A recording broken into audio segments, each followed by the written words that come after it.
Hello there. I hope that you're having a really nice day today. I hope through watching my videos that I can help you with ideas that may assist you when needing to manage your child's behaviors.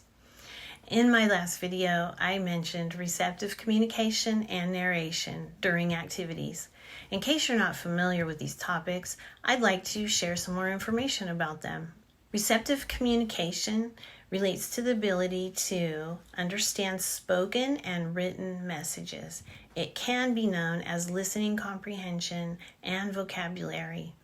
Some ways that this ability can be expanded on is by listening to others talk, reading books and other text, watching a movie or some educational shows, playing games that involve listening and following directions, such as red light, green light, Pictionary, or Simon Says.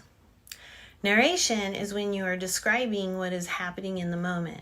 Think of when you're making cookies. As you take out the bowl out of the cupboard, you would be saying something like, "First, let's get this big bowl out and we're going to put it up here on the counter." Then, as you take eggs out of the refrigerator, you say, "Now let's get the eggs from the refrigerator and put it up on the counter next to the bowl." And so on, as you go through each step of the activity, basically just describing what you're doing. Another idea is when you're playing a sports activity with the child, you can narrate actions in the game and emotions of people watching the game or other participants in the game. This gives you an opportunity to begin teaching emotions to your child also.